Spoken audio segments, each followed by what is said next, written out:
درد بی صدا۔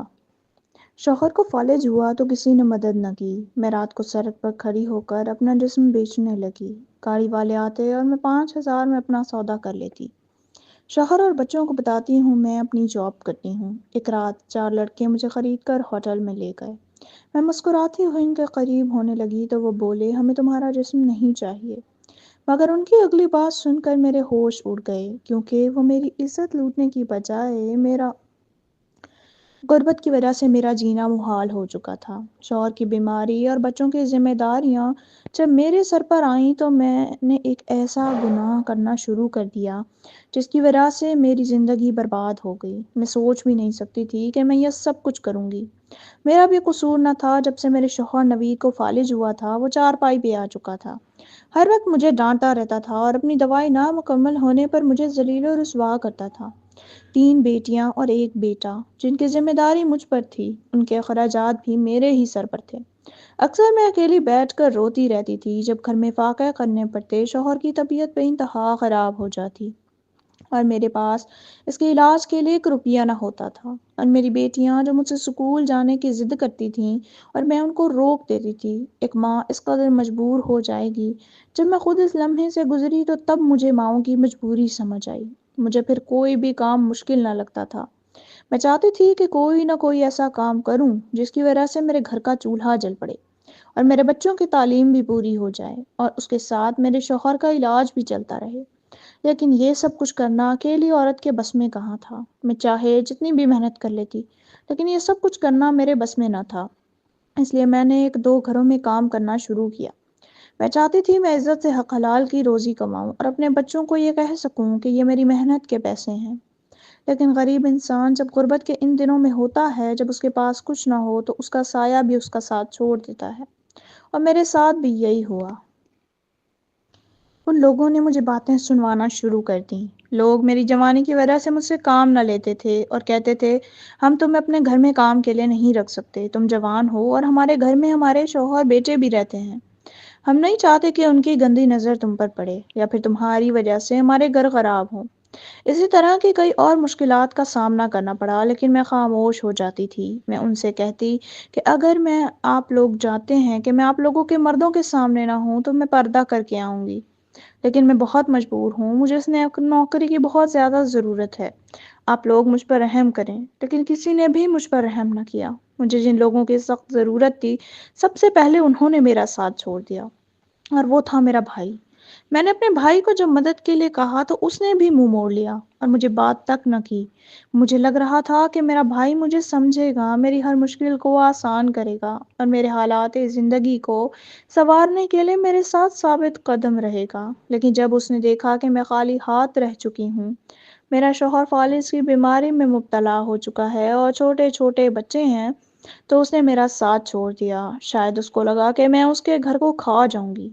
میں ایک بہن تھی، نہ کہ ڈائن تھی۔ میرا بھائی فاروق میرے ساتھ یہ سب کچھ کرے گا، میں نے سوچا نہ تھا۔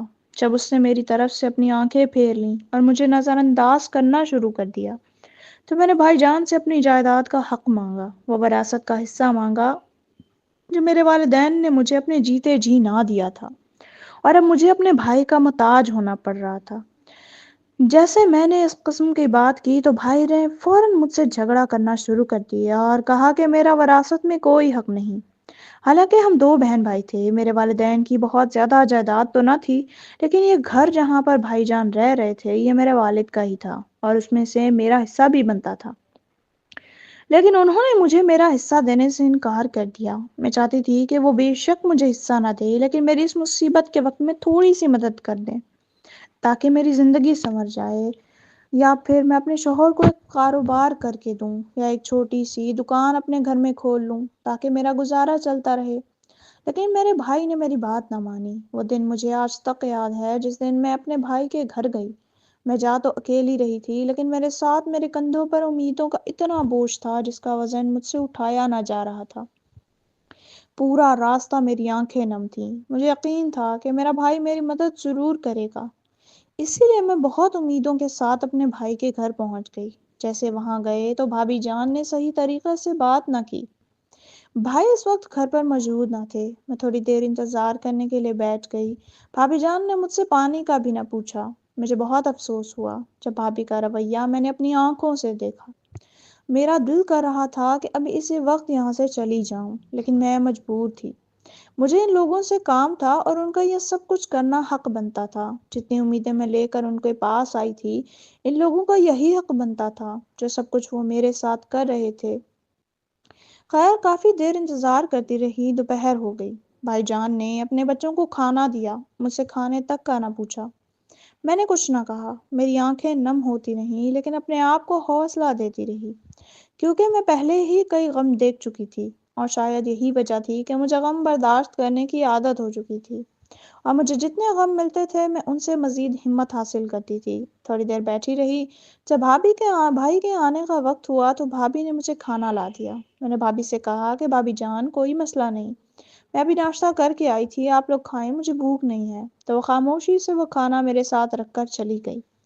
حقیقت تو یہ تھی کہ میں نے ناشتہ بھی نہ کیا تھا، شدید بھوک لگ رہی تھی۔ جیسے انہوں نے میرے ساتھ کھانا رکھا اور پھر وہاں سے گئی تو میں نے کھانا کھا لیا، کیونکہ اس کے علاوہ میرے پاس اور کوئی چارہ نہ تھا۔ شدید بھوک کی وجہ سے میرے پیٹ میں چوہے دوڑ رہے تھے۔ میں بھی کھانا ختم کرنے ہی والی تھی کہ بھائی جان آ گئے۔ وہ دیکھ کر ہلکا سا مسکرائے اور کہنے لگے کہ آج تم کیسے ہمارے گھر آ گئی؟ میں مسکرا کر کہنے لگی کہ بھائی جان آپ لوگ تو اپنی بہن کو بھول گئے ہیں۔ کتنے دن ہو گئے میرے گھر نہیں آئے، میری خیر خیریت نہیں پوچھی، یہاں تک کہ میرے بچوں کے بارے میں بھی آپ لوگوں نے نہیں پوچھا۔ آپ نے یہ نہیں پوچھا کہ میں زندہ ہوں یا مر گئی ہوں، تو اسی لیے میں نے سوچا کہ آپ لوگوں کو اپنی شکل خود ہی دکھاتی ہوں اور آپ کو یاد دلوا آتی ہوں کہ آپ کی ایک عدد بہن بھی ہے۔ اس پر میرے بھائی نے کہا کہ بس تمہارا یہی مسئلہ ہے، ہر وقت تم گلے شکوے کرتی رہتی ہو، کبھی بھی تم راضی نہیں ہو سکتی، ہر وقت ناراض رہتی ہو، نہ جانے ہم نے ایسا بھی کیا کر دیا ہے جس کی وجہ سے تم ہر وقت خفا رہتی ہو۔ میں مسکرانے لگی اور کہنے لگی بھائی جان میں مذاق کر رہی تھی، ایسی کوئی بات نہیں۔ تب میرے بھائی نے کہا اچھا آ ہی گئی ہو تو بتاؤ کوئی کام ہے، کیونکہ میں جانتا ہوں تم ایسے تو نہیں آئی، کسی کام کی وجہ سے ہی آئی ہوگی۔ میں مسکرا کر کہنے لگی کہ بھائی جان جیسا کہ آپ جانتے ہیں کہ میں کام کی وجہ سے آئی ہوں اور میرے گھر کے حالات بھی آپ لوگوں کے سامنے ہیں۔ ہم کئی دنوں سے فاقہ کر رہے ہیں، میرے بچے بھوکے ہیں، میرا شوہر فالج کی مصیبت میں مبتلا ہو چکا ہے اور چارپائی پر پڑا ہے، میرے پاس اس کے علاج کے لیے بھی پیسے نہیں ہیں۔ میں چاہتی ہوں کہ آپ میری تھوڑی سی مدد کر دیں۔ اگر آپ کے پاس میری مدد کرنے کے لیے پیسے نہیں ہیں تو مجھے میرا حق دے دیں، میرا وہ حق جو مجھے وراثت میں ملا ہے، یعنی مجھے جائیداد میں سے حصہ چاہیے، جتنا بھی بنتا ہے آپ اتنا دے دیں تاکہ میں اپنے گھر کا نظام چلا سکوں۔ بس میں نے جیسے ہی یہ بات کہی تو میرا بھائی کھڑا ہو گیا، چیخنے لگا، چلانے لگا اور کہنے لگا کہ تمہاری ہمت کیسے ہوئی کہ تم نے اس بارے میں سوچا؟ میں جانتا تھا کہ تم ایک دن یہ بکواس ضرور کرو گی، تم بہن نہیں ہو، ڈائن ہو، اپنے بھائی کی خوشیوں کو کھانے کے لیے آئی ہو۔ مجھے پتا تھا کہ ایک دن تم یہ سب ضرور کہو گی، مجھے اسی دن کا انتظار تھا جب تمہارا خون سفید ہو جاتا، اور آج میں نے سب کچھ دیکھ لیا ہے۔ تمہارا اس گھر میں کوئی حصہ نہیں ہے، اور یہ بات میں تمہیں آخری بار کہہ رہا ہوں، تم جانتی ہو کہ بار بار میں اپنی بات نہیں دہراتا۔ ایک بار تمہاری مدد کیا کر لی، اب تم میرے گھر کی مالکن بننے چلی ہو، اپنی حد میں رہو اور یہاں سے چلی جاؤ، دوبارہ کبھی مجھے اپنی شکل مت دکھانا۔ میں نے تمہاری بھابھی سے کہہ دیا ہے کہ اگر میری غیر موجودگی میں یہ عورت دوبارہ ہمارے گھر آئے تو اس کو گھر کے اندر گھسنے نہ دینا۔ میں نے تمہارا بہت لحاظ کر لیا ہے، لیکن آج تم نے یہ جائیداد والی بات کر کے تمام حدیں پار کر لی ہیں، میں تمہیں کبھی معاف نہیں کروں گا۔ یہ سب کچھ کہتے ہی میرا بھائی غصے میں اپنے کمرے میں چلا گیا، اور اس کے بعد میری بھابھی نے میرا ہاتھ پکڑا اور کہا کہ جو کچھ تم نے سننا تھا اور کہنا تھا وہ سب کچھ ہو چکا ہے، اب ہمارے گھر کا ماحول خراب نہ کرو، میرے بچوں کو اس بارے میں کچھ نہیں پتا، میں نہیں چاہتی کہ تمہاری ان اداؤں کا اثر میرے بچوں پر ہو اور وہ بھی پھر اپنی بہنوں کے ساتھ یہی سب کچھ کریں۔ تم یہاں سے چلی جاؤ اور دوبارہ اپنی شکل مت دکھانا اور بھول جاؤ کہ یہاں پر کچھ بھی ہوا تھا۔ اور اس کے بعد میری بھابھی نے مجھے گھر سے نکال دیا۔ مجھے یوں لگ رہا تھا جیسے آسمان مجھ پر ٹوٹ پڑا ہے، شدید چکر آنے لگے، آنکھوں کے آگے اندھیرا سا ہو گیا۔ اس قدر مجبور عورت کو جب ایک دلدل میں پھینک دیا جائے اور وہ پھینکنے والا بھی اس کا بھائی ہو تو تب مر جانے کے علاوہ اس کے پاس کوئی اور انتخاب نہیں ہوتا۔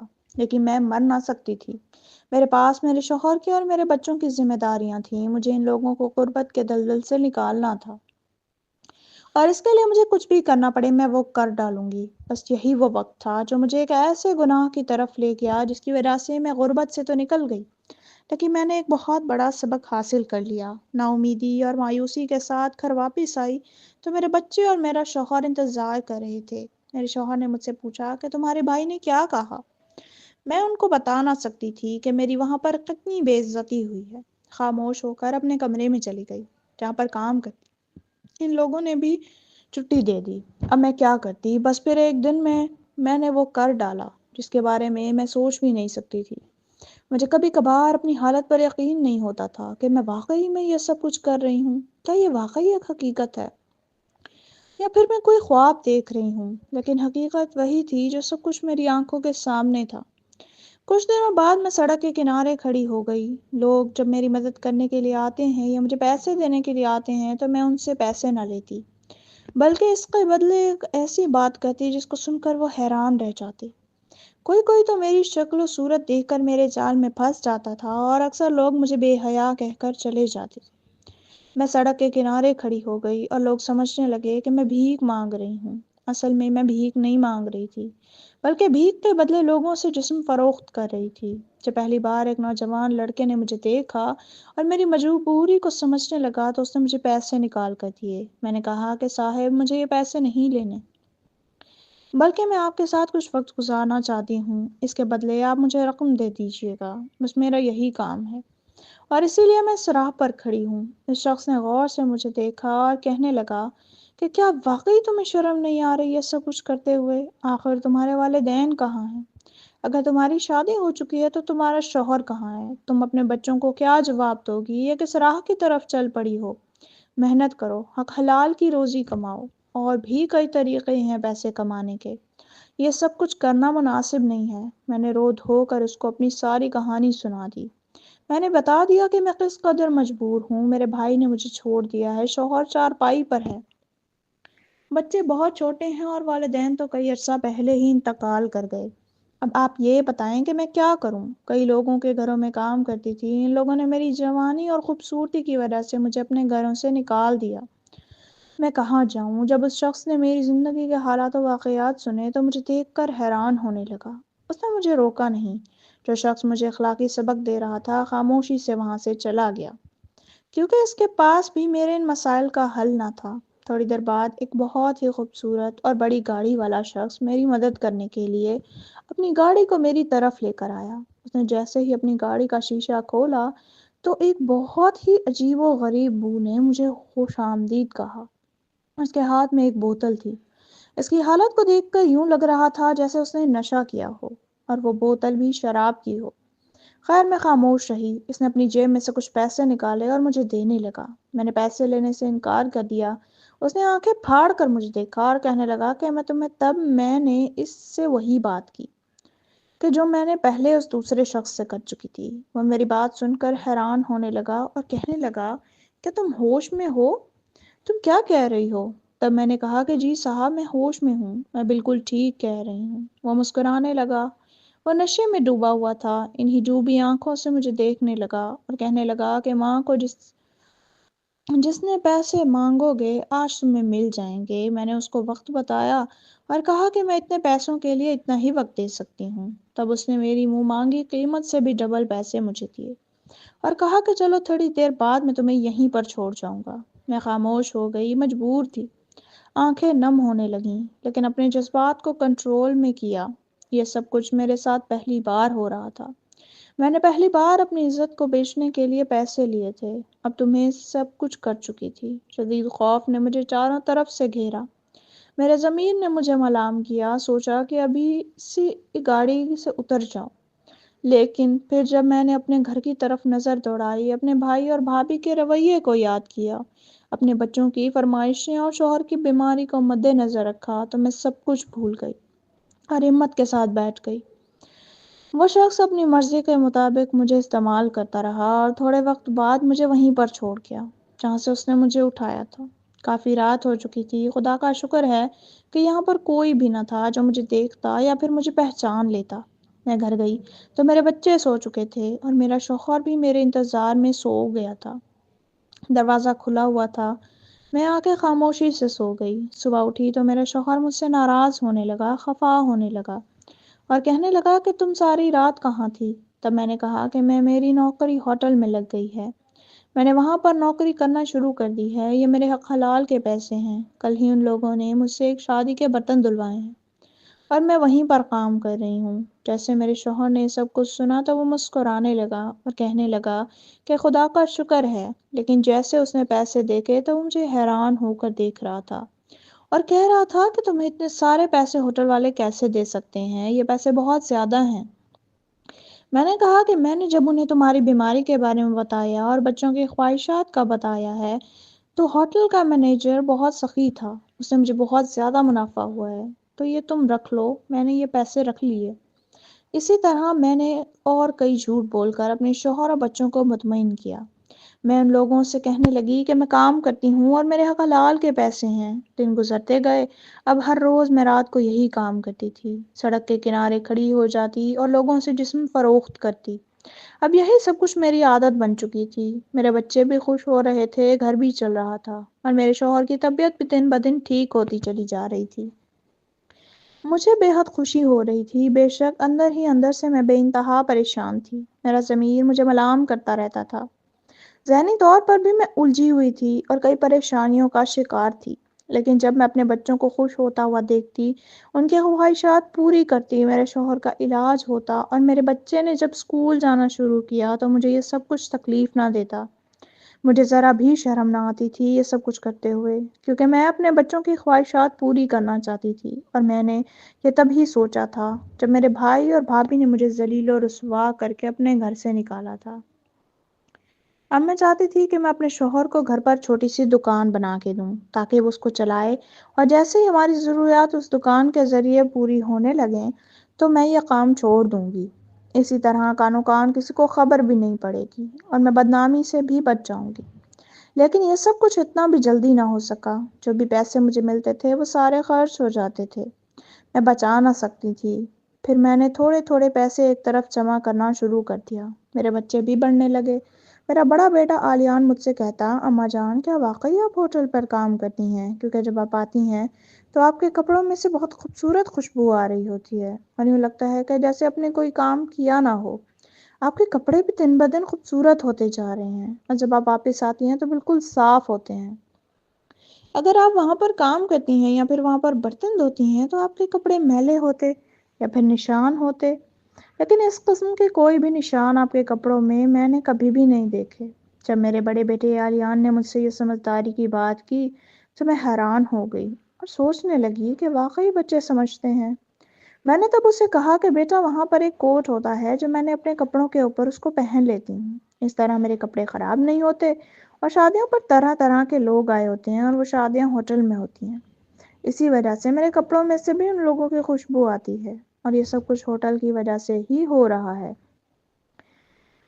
میں تمہیں کسی دن ہوٹل پر لے کر جاؤں گی، وہاں پر بہت اچھا نظام ہے، لوگ میری عزت کرتے ہیں، میرا نام بن چکا ہے، لیکن مسئلہ یہ ہے کہ میں رات کے وقت تو جاتی ہوں، میں پورے دن کے برتن رات کے وقت ہی دھوتی ہوں، وہ لوگ ایک ہی جگہ پر جمع کر لیتے ہیں اور میں 5-6 گھنٹوں میں وہ سارے برتن دھو دیتی ہوں۔ وہ لوگ میرے کام سے بہت زیادہ متاثر ہیں۔ شادیوں پر جو لوگ آتے ہیں وہ مجھے غریب سمجھ کر پیسے بھی دے جاتے ہیں۔ اکثر شادیاں رات کے وقت ہوتی ہیں تو لوگ مجھے پیسے بھی دیتے ہیں، اسی وجہ سے تم لوگوں کو میرے پیسے زیادہ لگ رہے ہوتے ہیں۔ اسی طرح کی اور کئی باتیں کر کے میں نے اپنے بیٹے آلیان کو بھی مطمئن کر لیا۔ اب میرا آہستہ آہستہ سے ضمیر مرتا جا رہا تھا۔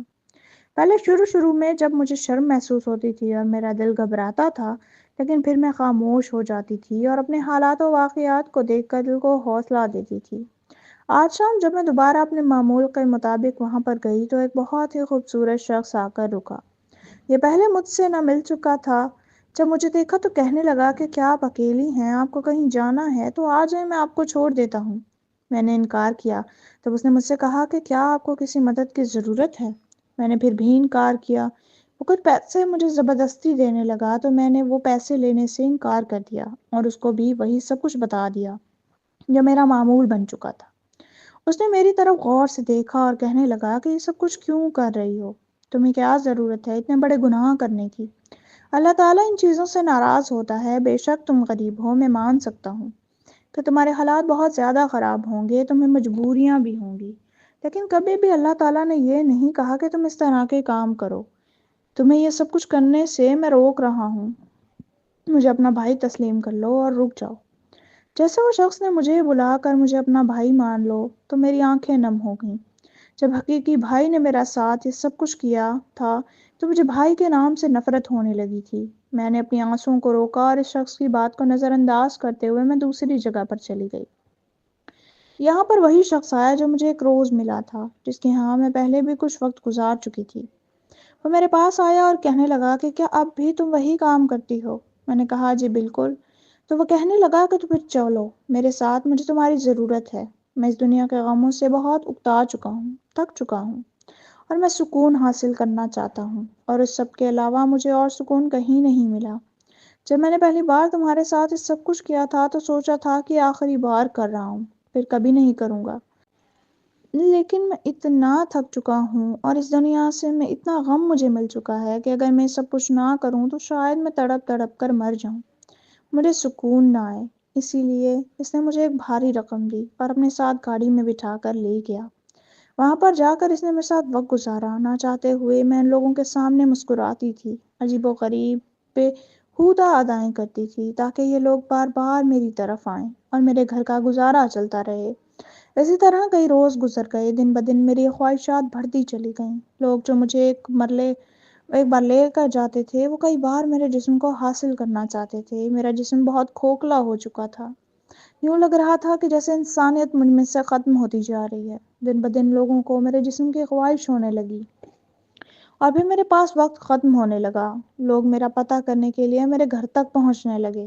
دن کو بھی لوگ مجھے اپنے ساتھ لے جانے کے لیے مجبور کرتے تھے، لیکن میں نہ جاتی تھی۔ میں نے آج تک اپنے گھر کا کسی کو بھی پتہ نہ بتایا، لیکن وہ شخص جو کئی روز پہلے مجھے ملا تھا، جس کے ہاتھ میں شراب تھی اور جس کے ساتھ میں نے جسم فروخت کرنے میں پہلی بار وقت گزارا، وہ شخص میرے گھر تک پہنچ گیا اور مجھ سے کہنے لگا کہ ابھی اسی وقت میرے ساتھ چلو۔ زبردستی کرنے لگا۔ میں نے اس سے کہا کہ یہ میرا گھر ہے اور میرے گھر میں کسی کو بھی نہیں پتا کہ میں یہ سب کچھ کر رہی ہوں، اس لیے بہتر ہوگا کہ دوبارہ میرے گھر مت آنا۔ میں رات کو تمہیں وہیں پر ملوں گی جہاں پر میں ہوتی ہوں۔ آج رات میں تمہارے ساتھ چلی جاؤں گی، لیکن پورا دن تمہیں صبر کرنا ہوگا۔ ابھی وہ شخص میرے ساتھ یہی بات کر رہا تھا کہ میرا بڑا بیٹا علیان دروازے پر پہنچ گیا اور کہنے لگا کہ اماں جان یہ شخص کون ہے؟ تب میں نے کہا کہ بیٹا یہ وہی شخص ہے جس کے ہمارے اوپر بہت زیادہ احسان ہے۔ یہ ہوٹل کا مینیجر ہے جہاں پر میں کام کرتی ہوں۔ یہ آج مجھے لینے کے لیے آیا ہے اور کہہ رہا ہے کہ آج دن کے وقت 2 شادیاں ہیں ہوٹل پر اور مجھے وہاں پر کام کرنا ہوگا۔ میں اسے کہہ رہی ہوں کہ میں دن میں کام نہیں کر سکتی، مجھے گھر کا کام کرنا ہوتا ہے۔ میں رات کو ہی اسی وقت آؤں گی جب میں پہلے آتی ہوں۔ جب میرے بیٹے علیان نے یہ ساری بات سنی تو وہ کہنے لگا کہ اماں جان آپ چلی جائیں، میں گھر میں آج بھی ہوں۔ ابا جان کو دوائیاں بھی دے دوں گا اور اپنی بہنوں کا بھی خیال رکھوں گا۔ آپ کو پریشان ہونے کی ضرورت نہیں، اس شخص کے ہمارے اوپر بہت زیادہ احسان ہے۔ یا تو پھر آپ ایسا کرو میرے چھوٹے بھائی کو ساتھ لے جائیں، باقیوں کا خیال میں رکھ لوں گا۔ جیسی علیان نے یہ بات کی تو وہ شخص کہنے لگا کہ نہیں، بچے وہاں پر نہیں آ سکتے، تمہاری ماں کام کرے گی یا پھر بچوں کو سنبھالے گی۔ ہم اس کو پیسے دیتے ہیں اور پیسے کے بدلے ہم پوری ڈیوٹی اس سے لیں گے۔ تب علیان خاموش ہو گیا اور مجھے بھیجنے پر مجبور ہو گیا۔ جو علیان نے وہ گاڑی دیکھی اور اس شخص کے کپڑے دیکھے تو حیران رہ گیا۔ میں نہ چاہتے ہوئے اس شخص کے ساتھ چل پڑی۔ سارا راستہ میری آنکھیں نم ہوتی رہیں، میں سوچتی رہی کہ میں اپنے بچوں کو دھوکہ دے رہی ہوں، مجھے یہ کام نہیں کرنا چاہیے۔ میں نے اس شخص سے کہا کہ میں آج تو آپ کے ساتھ دن میں آ رہی ہوں، لیکن آئندہ کبھی بھی آپ کے ساتھ میں نہیں ہوں گی اور یہ بات میں دوبارہ آپ سے نہیں کروں گی۔ آپ خود ہی اس بات کو سمجھنے کی کوشش کریں۔ اس کے بعد وہ شخص مجھے لے گیا، ایک بھاری رقم دی اور اپنی خواہشات کو میرے جسم سے پورا کیا اور پھر مجھے گھر چھوڑ گیا۔ آج رات میں نہ گئی۔ میرے بچوں نے جب پوچھا کہ اماں جان آج آپ کیوں نہیں گئی تو میں نے کہا کہ بیٹا میں سارا کام کر کے آ گئی تھی اور سارا دن کھڑے ہو کر میری طبیعت بھی ٹھیک نہیں ہے، آج میں نہیں جاؤں گی، تو اس لیے میں آج گھر میں ہی رہوں گی۔ بچے اور میرے شوہر اپنے معمول کے مطابق سو گئے، لیکن مجھے نیند نہیں آ رہی تھی۔ ساری رات مجھے عجیب و غریب خیال آتے رہے اور سوچا کہ یہ کام چھوڑ دو، لیکن میں چھوڑ نہیں سکتی تھی۔ اب اس کام کو چھوڑنا میرے بس میں نہ تھا، کیونکہ میرے بچے اسکول جانے لگے تھے اور وہ اپنی زندگی میں واپس آنے لگے تھے، میرے گھر کے حالات سنورنے لگے تھے، تو میں کیسے یہ سب کچھ چھوڑ سکتی تھی؟ اس لیے آج رات تو میں خاموش ہو گئی، لیکن کل سے میں نے اپنا کام دوبارہ شروع کر دیا۔ رات کے وقت جب میں اپنے معمول کے مطابق وہاں گئی تو کوئی بھی شخص میرے نزدیک نہ آیا۔ کافی وقت میں انتظار کرتی رہی، لیکن آج رات کوئی بھی نہ آیا۔ خالی ہاتھ جب میں گھر واپس آئی تو میرے بچے اور شوہر صبح مجھ سے پوچھنے لگے کہ کیا تم کل رات ہوٹل پر نہیں گئی تھی؟ تم نے کوئی کام نہیں کیا؟ تو میں نے ان سے کہا کہ کل کوئی خاص کام نہ تھا جس کی وجہ سے مجھے ان لوگوں نے پیسے بھی نہیں دیے۔ آج رات مجھے امید ہے کہ کام زیادہ ہوگا اور میں دیر سے واپس آؤں گی۔ تم لوگوں کو پریشان ہونے کی ضرورت نہیں ہے، ہوٹل کا کام ایسے ہی ہوتا ہے، کسی دن ہوتا ہے تو کسی دن نہیں ہوتا، اور میرا کام تو ویسے ہی عارضی ہے، کبھی بھی ختم ہو سکتا ہے۔ ان لوگوں کو اگر کبھی میری وجہ سے کبھی بھی ختم ہو سکتا ہے، ان لوگوں کو اگر کبھی میری وجہ سے شکایت ہوئی تو وہ لوگ کسی اور کو بھی میری جگہ پر رکھ سکتے ہیں۔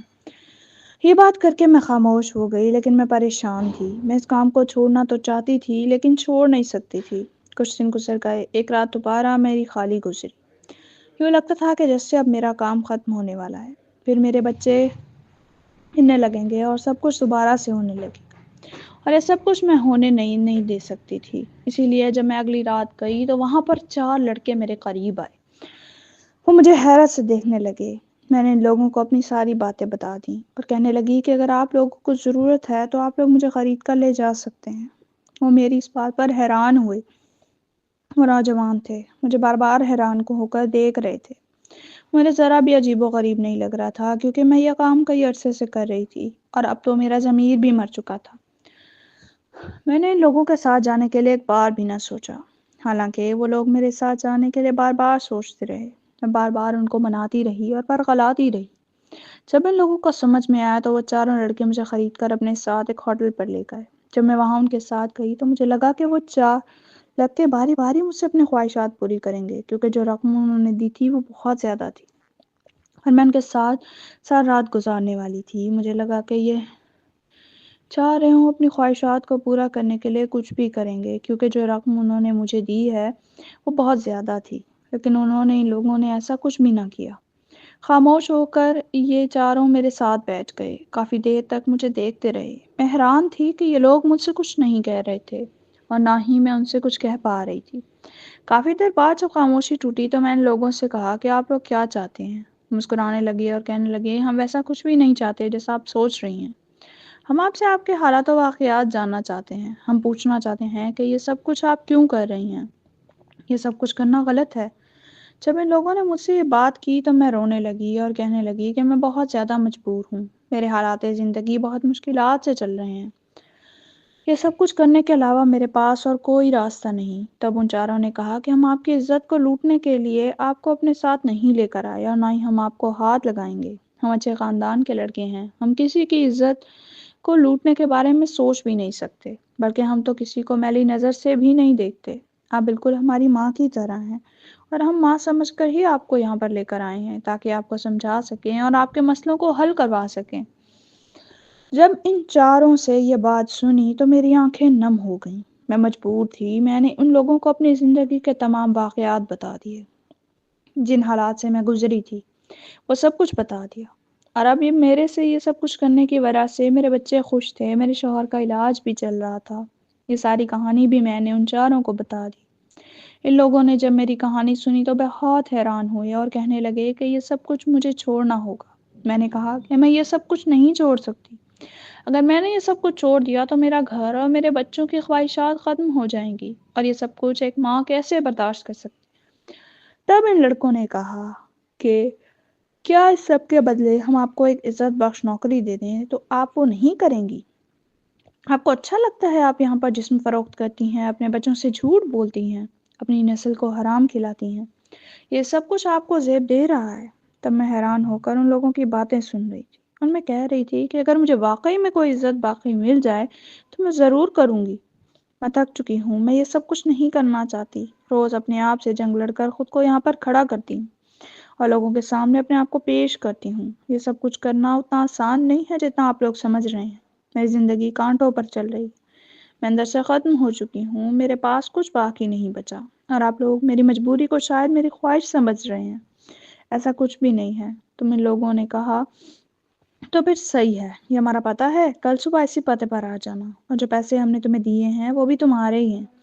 اور اس کے بعد ان لوگوں نے مجھے دوبارہ وہیں پر آ کر چھوڑ دیا جہاں سے وہ مجھے لے کر گئے تھے۔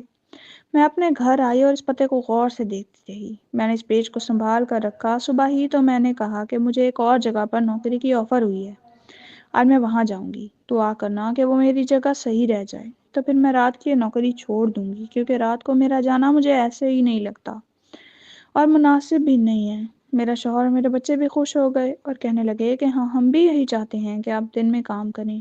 اس کے بعد میں نے وہ پتہ اٹھایا اور ایک رکشے والے کو دکھایا۔ یہ پتہ دیکھ کر حیران رہ گیا اور کہنے لگا کہ یہ تو بہت بڑی ہوٹل ہے، یہاں پر آپ کو کس سے ملنا ہے؟ میں نے کہا کہ تم اپنا کام کرو اور مجھے وہاں پر لے کر جاؤ۔ میں اس شخص کے ساتھ بیٹھ گئی اور وہ مجھے اسی ہوٹل میں لے گیا۔ جب میں اس ہوٹل پر اتری اور اس کو دیکھا تو حیران رہ گئی۔ مجھے یقین نہیں ہو رہا تھا کہ یہ کوئی عام سی ہوٹل ہے، بلکہ اس کو دیکھ کر یوں لگ رہا تھا جیسے غیر ملکی ہوٹل ہو۔ خیر، میں خاموش رہی اور اندر گئی۔ جیسے گئی تو وہ چاروں کھڑے تھے، یوں لگ رہا تھا جیسے وہ لوگ میرا ہی انتظار کر رہے تھے۔ ان لوگوں نے مجھے کہا کہ یہاں پر تمہیں کام کرنا ہوگا، یہ ہوٹل ہم چاروں کی ہی ہے، ہم نے اپنی محنت سے بنائی ہے، ہم بھی تم سے زیادہ غریب اور مشکلات سے اپنی زندگی کو گزار رہے تھے۔ ایک چھوٹی سی ریڑھی سے ہم نے اپنا کام شروع کیا تھا اور آج دیکھو، خدا کا شکر ہے، ہم کہاں سے کہاں تک پہنچ گئے ہیں۔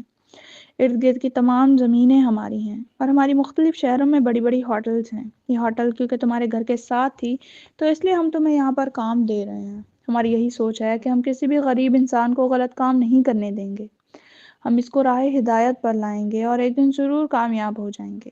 آج جب ہم نے تمہارے بارے میں سنا تو ہم نے سوچا کہ تمہیں ڈھونڈیں گے، اور تمہیں تو بڑی آسانی سے ہمیں مل گئی۔ اب تم یہاں پر ٹیبل مینیجر ہو، یہاں پر خواتین کا الگ نظام بنایا گیا ہے اور خواتین کے ایریے کی تم انچارج ہوگی، سب کو تمہیں سنبھالنا ہوگا، اور اس کے لیے ہم تمہیں اچھی خاصی تنخواہ دیں گے۔ جب ان لوگوں نے مجھ سے ساری باتیں کی تو میری آنکھیں نم ہو گئیں۔ میں نے ان لوگوں کا بہت زیادہ شکریہ ادا کیا اور کہا کہ آپ لوگوں کی وجہ سے میں اذیت اور تکلیف سے باہر آئی ہوں، اب میں سر اٹھا کر جیوں گی۔ خدا نے میری عزت کا تماشا نہیں بننے دیا اور مجھے بے عزت ہونے سے بچا لیا۔ یہ سب کچھ آپ لوگوں کے احسان کی وجہ سے ہوا ہے۔ میں ہمیشہ آپ لوگوں کی احسان مند رہوں گی اور کبھی موقع ملا تو آپ لوگوں کے احسان ضرور اتاروں گی۔ وہ لوگ مسکرانے لگے اور کہنے لگے کہ تمہیں یہ سب کچھ کہنے کی ضرورت نہیں اور نہ ہی پریشان ہونے کی ضرورت ہے، تم اپنا کام کر رہی ہو اور اس کام کے بدلے ہم تمہیں پیسے دے رہے ہیں، تمہارے اوپر کوئی احسان نہیں ہے، تم اپنی زندگی کو اچھے طریقے سے گزارو اور نیک نامی کے ساتھ ساتھ چل کر اس دنیا میں جیو۔ بس پھر ان لوگوں کے کہنے پر میں نے ان کے ہوٹل میں کام کرنا شروع کر دیا۔ میں اپنے بچوں کو بھی اس ہوٹل میں لے کر آئی تھی، ان کو دکھایا تھا کہ میں یہاں پر کام کرتی ہوں۔ میرے شوہر بھی مجھ سے مطمئن تھا۔ آلیان، جس کے ذہن میں میرے کام کے بارے میں کئی عجیب و غریب سوالات تھے، اپنے آپ سب سوالات ختم ہو چکے تھے۔ میں نے اپنی شناخت بدل ڈالی تھی، اپنا روح رنگ سب کچھ بدل دیا۔ اب کوئی بھی مجھے نہیں پہچانتا تھا کہ میں وہی ہوں یا پھر وہ پہلے والی جو اپنے جسم فروخت کرتی تھی۔ کئی لوگ اس ہوٹل میں کھانا کھانے کے لیے آتے اور میں ان لوگوں کو پہچان جاتی، کیونکہ میں ان لوگوں کے ساتھ کافی وقت گزار چکی تھی۔ لیکن میرا حلیہ اس قدر تبدیل ہو چکا تھا کہ کوئی بھی مجھے پہچان نہیں سکتا تھا کہ میں وہی مجبور عورت۔ اس کے بعد میں نے اپنی زندگی کو نئے سرے سے گزارنا شروع کر دیا۔ بہت خوشی ہوتی تھی، پرسکون نیند آتی تھی اور مطمئن ہوتی تھی۔ میں کبھی بھی لوٹ کر میں اپنے بھائی کے پاس واپس نہ گئی۔ وہ کئی بار مجھ سے معافی مانگنے کی کوشش کرتا رہا، لیکن میں نے اس کو ہمیشہ نظر انداز کیا اور اپنے بچوں کے ساتھ نئی زندگی کا آغاز کیا۔